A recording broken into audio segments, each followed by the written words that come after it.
Kannada cinema சமீப காலமாக ஒட்டு மொத்த இந்திய சினிமாவிற்கும் சவால் விட்டு வருகிறது. KGF-ஐ தொடர்ந்து வெளிவந்து மெகா ஹிட்டான காந்தாராவின் ஆதி என்ன என்பதை இயக்குனர் ரிஷப் ஷெட்டி காந்தாரா சாப்டர் 1 ஆக இயக்கியுள்ளார். இதிலும் ரிஷப் வெற்றி கண்டாரா? பார்ப்போம்.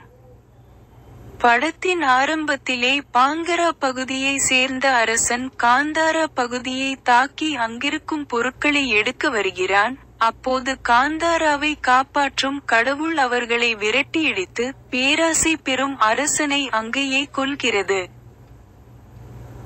அங்கிருந்து தப்பித்த இளவரசர் இனி காந்தாரா பக்கமே போக கூடாது என்று முடிவெடுகிறார். இந்த நிலையில் காந்தாரா பகுதியில் ஒரு ஆழ்துளை கிணறு ஒன்றில் புலியின் பாதுகாப்பில் ஒரு குழந்தை கிடைக்கிறது. அந்த குழந்தை பெர்மி ரிஷப் ஷெட்டி. இதே நேரத்தில் பாங்கரா பகுதிக்கு பெர்மிக்கு போக வேண்டும் என்ற ஆசை வருகிறது.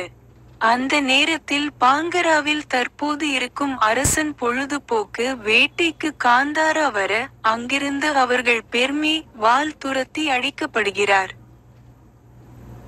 அதைத் தொடர்ந்து பெர்மி எப்போதும் ஊர் எல்லையை தாண்டக்கூடாது என்ற ஊர்கட்டுப்பாட்டை மீறி காந்தாரா எல்லையை தாண்டி பாங்கரா செல்ல, அதன் பின் நடக்கும் மர்மம், காந்தாராவிற்கு இதனால் என்ன ஆனது, மக்கள் என்ன ஆனார்கள், பெர்மி கடவுளை உணர்ந்து மக்களை காப்பாற்றினாரா என்பதே மீதி கதை.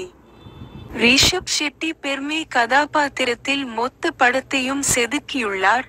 நடிகர், இயக்குனர் என ஒட்டு மொத்த பாரத்தையும் தன் தலையில் தூக்கி சுமையாக சுமந்துள்ளார்.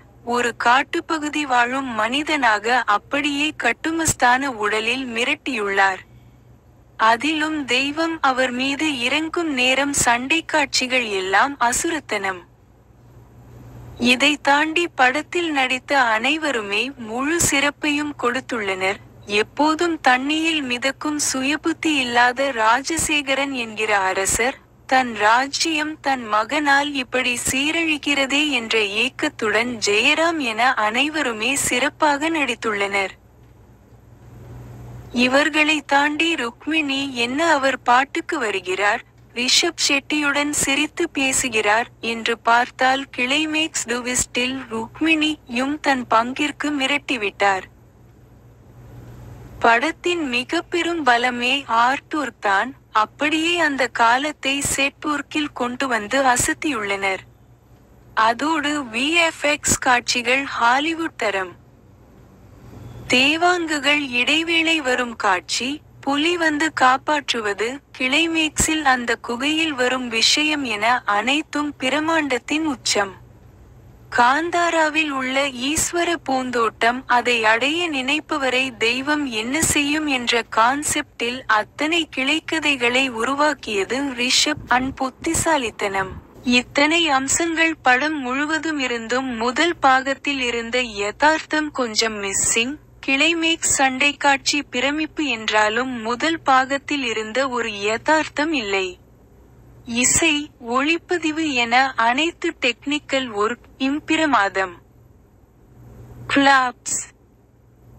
நடிகர், நடிகைகள் பங்களிப்பு டெக்னிக்கல் ஒர்க். திரைக்கதை.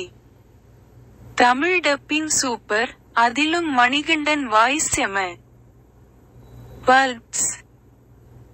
ஒரே டெம்ப்ளேட் முதல் பாகத்தில் இருந்த எமோஷனல் யதார்த்தம் கொஞ்சம் மிஸ் ஆன பீல். மொத்தத்தில் காந்தாரா சாப்டர் 1 திரை விருந்து.